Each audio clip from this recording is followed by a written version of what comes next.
Today we'll see one of the most important purpose of studying mechanical engineering, that is a repairing job, a machine repairing job. Here we have a machine part.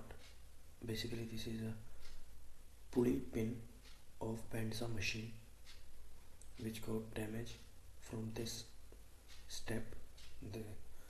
Now this is the damaged pin, and we replace this damaged pin with this new one.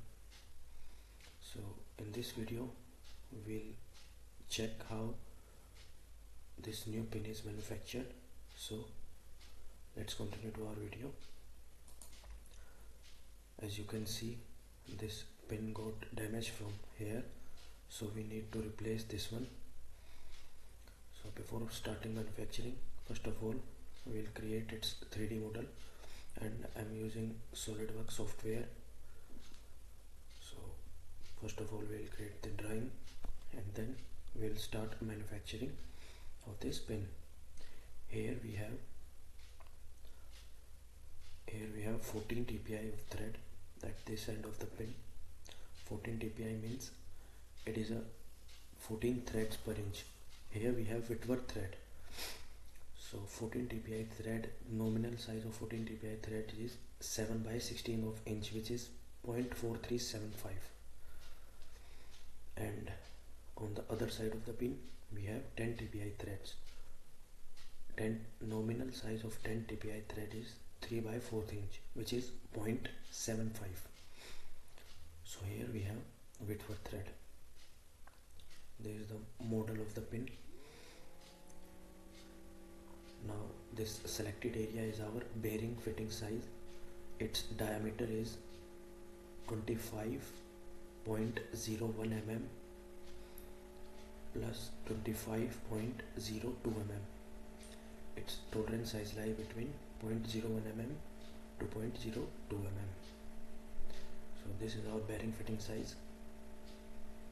So let's start its manufacturing. First of all, take a solid rod and make a revolving center drill here, so that I can attach a revolving center here, and then I make a rough size collar here, so that my collar will have a support. My collar will touch the jaw of the chuck, so that the force of this revolving center will not push this workpiece inside the jaws. So this is the step turning process. Now moving on to our next process. After we finalize this bearing size, we are now making threads over it. So this is our high speed steel tool bit.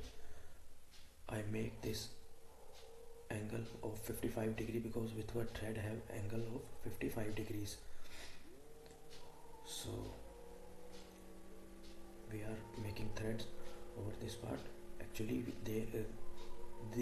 we are making V threads here. So this is how on lathe machine we cut threads. The best way to cut threads is do check the threads with thread gauge. After one or two cut, we'll check the threads. See, here is our thread gauge. Here it's 14 dpi, 14G, 7 by 16 inches. 7 by 16 inches is our nominal thread size, and 14 dpi refers 14 threads per inch. This is Whitworth thread. So we have perfect match here, and now our threads are good. Now we'll increase the depth of our V threads.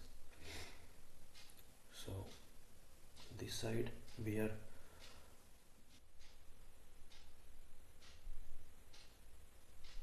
increasing depth of our threads. We can also use coolant during threading operation just to increase our tool life.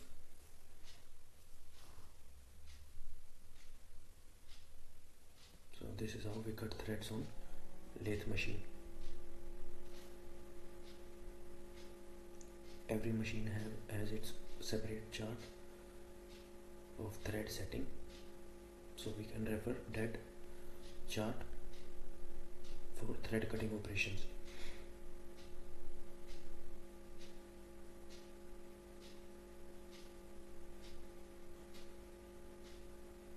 You can see that I make a rough size collar here so that I can get a good support, good holding clamping force here. My workpiece will not push through the jars by the force of this revolving center. So before finalizing its machining, I make a rough size collar on other side. Now after this process, this is our bearing size. Our bearing size will get final, our threads will get final, then we'll turn this workpiece. Now here we are checking the threads with the help of nut.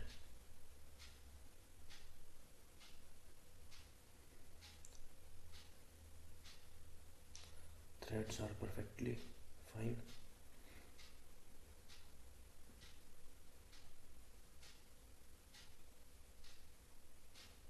So now after this, we start machining of other side of this workpiece. First of all, we are making the collar. Then after that, here you can see we are using a grooving tool here, outer grooving tool. We are making a step dia for a tool run out space, because here we will cut 10 TPI threads, so we are making a step down dia so that our tool will get a run out space. This is our outer diameter grooving tool or outer grooving tool.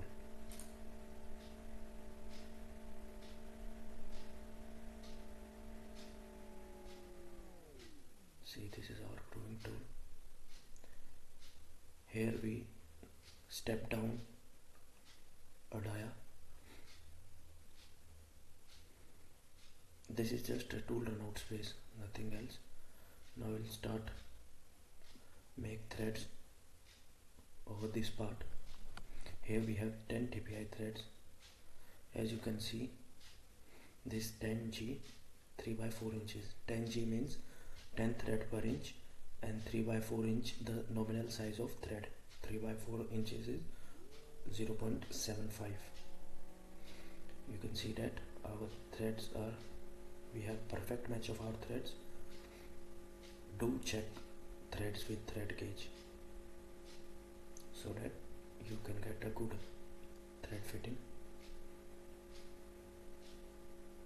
You see, from here we need this space for threading.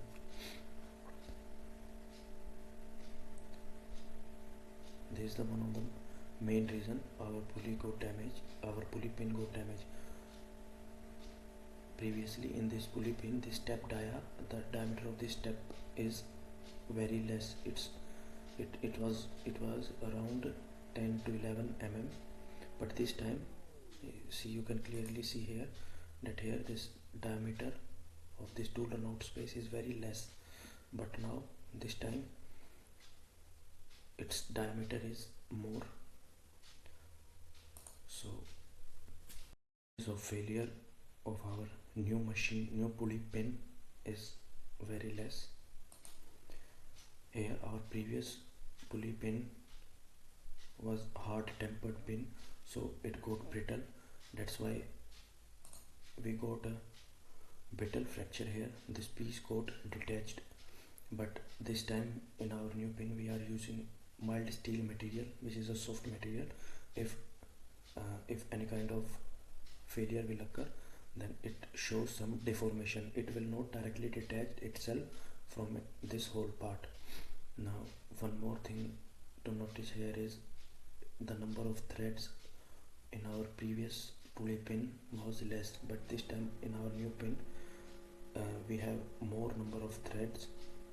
I increase the number of threads because in my assembly there is a little bit space, there is little bit margin to increase thread, so I increase number of thread to increase the rigidity of the structure.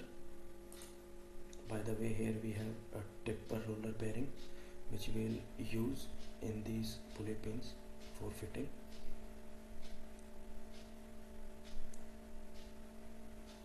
This was also a hard chrome. This bearing area where from where we'll fit bearing, this was hard chrome polished area, but this time we are not making any hard chrome polish or something like that. By the way, this is our pulley in which this bearing will fit and pulley pin will get fit. So after fitting, our machine will look like this.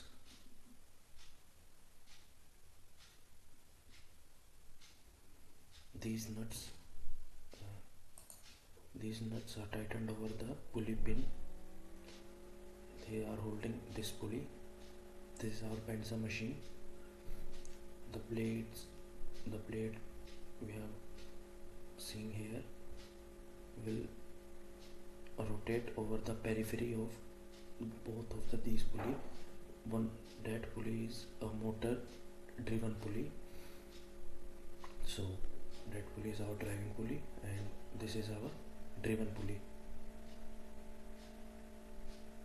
The pulley pin of our driven pulley got damaged in this case. So this is our Bandsaw machine which is used to cut steels.